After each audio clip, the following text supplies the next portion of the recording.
yan? Wala siyang kasama? Ay, solo lang? Bakit ay? Ay, tinakbuhan. Ay, dalawa, yun o. Yung isa o. Face to face. Yun yung isa o. Lagi.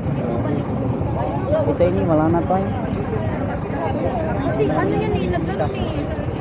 Hindi na humihinga yung isa.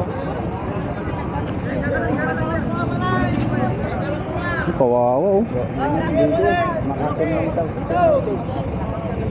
Kasi dito naman. Face to face yan. Kasi ano, dito laging may nang didisgrasya dito.